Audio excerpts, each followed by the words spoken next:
Hi, I'm Lizzie Blake, and in the summer of 2013 I recorded stories about the heritage and histories of Nigel Hawker. For more than 50 years, Nigel has been involved with the West Bay fishing community, and he has seen many changes over this time. In this last part of the interview, Nigel tells us what West Bay means to him, and how big of a role it's played throughout his life. Talking to Nigel was a pleasure, and it taught me a lot about where I live from the perspective of someone who knows the area better than anyone else. So we're sat here on the pier. What does West Bay mean to you? West Bay's the place I was born, brought up in. Always came back to, although being away on ships and fishing, etc. Still, even to this day, it's like it's home to you, isn't it? You know, and it's your first place that you can remember things happening. Strange things. I remember as a kid going along the beach over there. And there was a German bomber crashed into the top of the cliff there and slid down. And we went there and the engines were still there. We got the spark plugs out the engines, and the crew were buried in Eep churchyard, so it killed them. But things like that, during a gale, all the rubbish washes in this corner. When they've seen bodies on this beach here, which is not nice.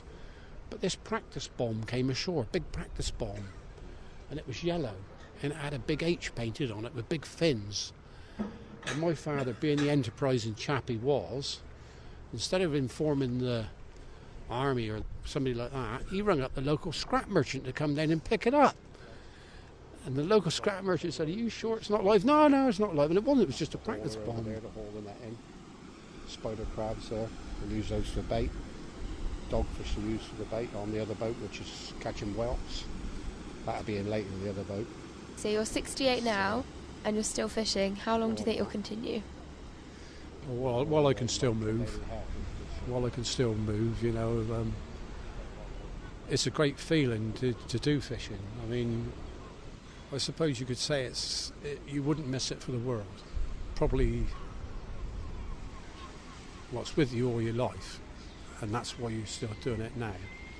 And it is the most marvellous thing to have been involved in, to see how things have evolved, and you are the last of the great hunters, without a doubt. There's no other hunters left bar fishermen, apart from, say, in various little bits of the world. But that's what you are. You're the last of the hunters.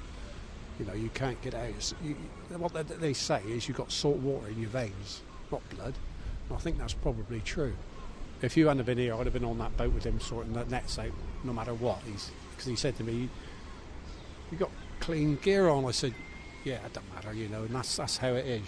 You don't worry." I can remember a funny thing like that, saying how the fishing is. I can remember coming out on the beach here one day, that particular night my father and grandfather weren't fishing, and they caught some fish, and I thought, they're throwing them away. So I had some brand new shoes, school shoes. I filled the school shoes up with these fish and took them home to my father, who then went berserk, because they were horse mackerel, which are no good for nothing at all whatsoever, bar bait.